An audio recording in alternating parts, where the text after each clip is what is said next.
अभी अभी अपनी डाल से अलग हुआ है। बड़ा दुख होता है जब आप अपने उद्गम से अलग होते हैं, परंतु ये दूरी भी आवश्यक है। अब इस फल को ही ले लीजिए।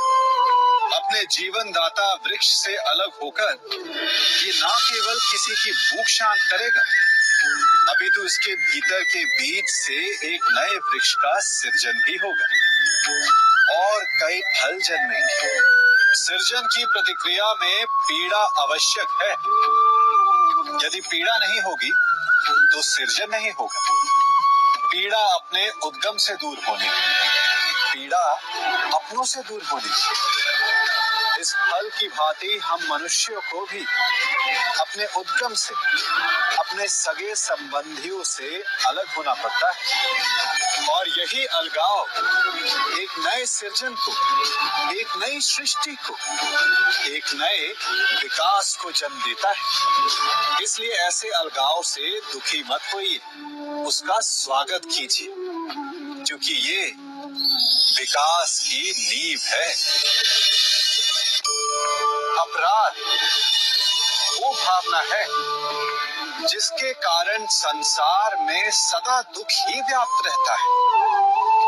हम सब अपराधियों से घृणा करते हैं, उन्हें कोसते हैं, परंतु क्या कभी विचार किया है कि कोई भी जन्म से अपराधी नहीं होता?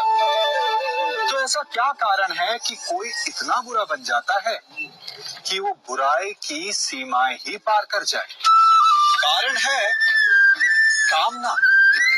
यदि कामना पर नियंत्रण ना रखा जाए, यदि कामना को पूर्ण करने के लिए परिश्रम ना किया जाए, तो वो तृष्णा में बदल जाती है और तृष्णा लालच में और लालच छल में और छल करते ही मनुष्य अपराध की ओर अपने पग बढ़ा देता है। इसलिए ये अत्यंत आवश्यक है कि मन की कामनाओं पर नियंत्रण रहे। यदि मन पर नियंत्रण रहेगा तो अपराध पर स्वयं ही नियंत्रण हो जाएगा। हम सबका मन करता है कि हम जीवन में ऐसे शिखर पर पहुंचे जहां हमसे ऊपर कोई ना हो, जहां हमें कुछ करने की आवश्यकता ना पड़े, है ना? कुछ लोग इस शिखर पर पहुंच भी जाते हैं, परंतु उनका मन सदा विचलित रहता है। ये मनोरंजक बात है ना कि जिस विश्राम को पाने के लिए हम इतनी मेहनत करते हैं, इतना परिश्रम करते हैं, वो हमें मिलता ही नहीं। कारण स्वयं सोचिए, वन का राजा होने के पश्चात भी सिंह को अखेट के लिए परिश्रम क्यों करना पड़ता है? सोचिए। मैं बताता हूँ, क्योंकि राजा होने का अर्थ ये नहीं कि वो सदा सोता रहे और मृग स्वयं उसके समक्ष आकर कहेगा कि आइए महाराज, मुझे खाकर अपनी भूख मिटाइए। तो समझ लीजिए, कार्य आपके परिश्रम से संपन्न होते हैं, केवल कामना से नहीं। यदि आप नीचे हैं तो सदा स्मरण रखें कि आपका परिश्रम ही आपको ऊंचाइयों पर ले जाएगा और यदि आप ऊंचाई पर तो वहां पर भी रहने के लिए आपको निरंतर परिश्रम करते रहना होगा। अर्थात परिश्रम से मुक्ति नहीं है, क्योंकि परिश्रम ही जीवन है। सबसे अधिक महत्वपूर्ण क्या है? जीवन, या जो जीवन में पाया, यात्रा या यात्रा पूर्ण करने के बाद पाया गया लक्ष्य, कर्म या उसके फल? बहुत ही महत्वपूर्ण परंतु विकट प्रश्न है ना? परंतु तनिक धीरज से सोचेंगे तो इसका उत्तर अधिक कठिन नहीं है। यदि जीवन यात्रा है तो उसका लक्ष्य क्या होना चाहिए? स्वयं सोचिए। मान, संतान, धन, नहीं ना, अंतिम लक्ष्य है परम आनंद, और ये अचानक से नहीं मिलता। इसे पाने का केवल एक ही उपाय, और वही आपका कर्म, वही आपकी यात्रा भी, और वही आपका प्रारब्ध भी है। और आपको कौन बताता है कि आपके लिए सही क्या है? वो है आपका मन, जो मस्तिष्क की भांति हानि और लाभ नहीं सोचता, जो आपको ये बताता है कि शुभ किसमें, संसार का कल्याण किसमें, आनंद किसमें। यदि आपका मन संयमित है तो वो आपका सबसे महत्वपूर्ण मार्गदर्शक है, जो आपकी यात्रा, आपका लक्ष्य, आपके कर्म और उसके फलों को सबको शुभ बना सकता है।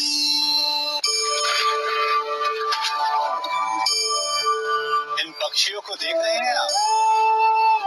इनका उड़ना वायु में इतना संतुलन मुक्त कर देता है ना?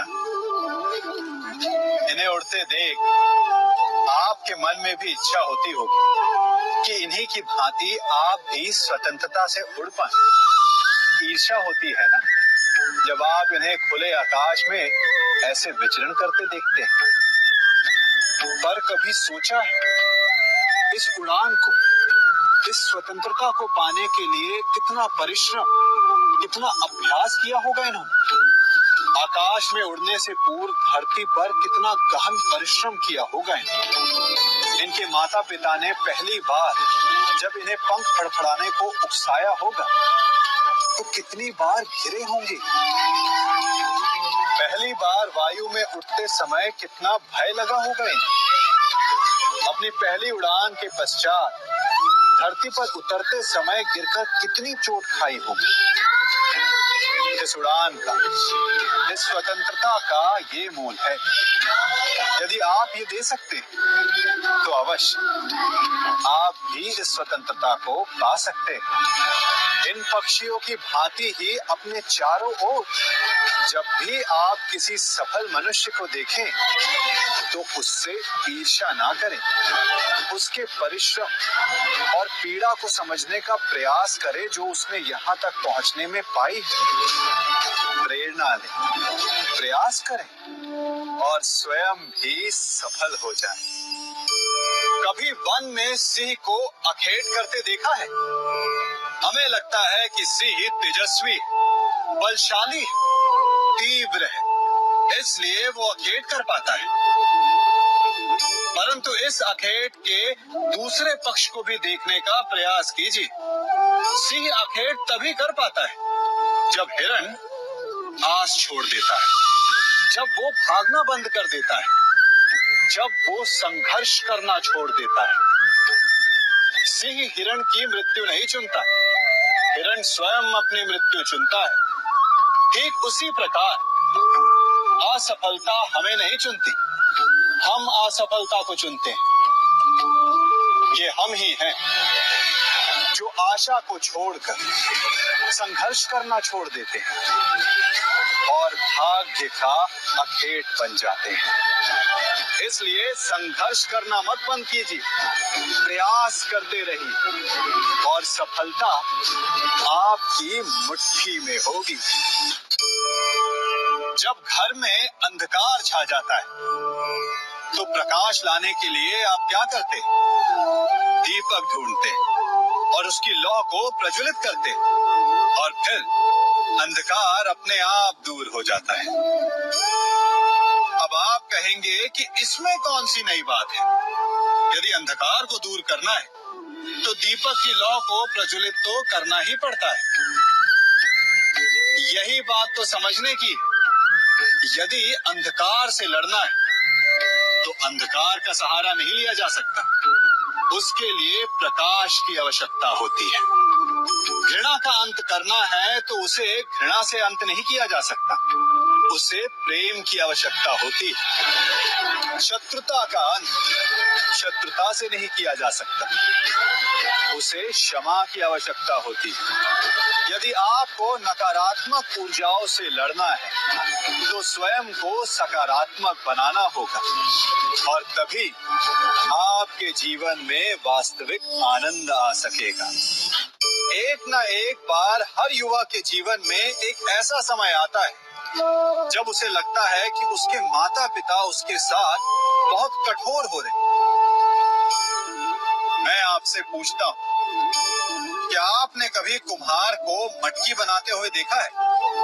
वो गीली माटी से मटके को चाक पर आकार देता है और वास्तविक आकार वो मटकी को तब देता है जब वो लकड़ी के संभल से मटके को बाहर से पीटता है। हम सभी उस कुम्हार को मटके को पीटते हुए देखते हैं, परंतु उस कुम्हार के उस हाथ को नहीं देखते जो मटके को भीतर से बाहर की मार से सहारा दे रहा है। हमारे माता पिता भी ऐसे ही होते हैं। अपनी संतान के भले के लिए, उसके भविष्य को आकार देने के लिए कभी कभी वो कठोरता को भी अपनाते हैं। आप केवल उनकी कठोरता को मत देखिए, उस संभल को भी देखिए जिसने आपको भीतर तक से संभाल कर रखा है।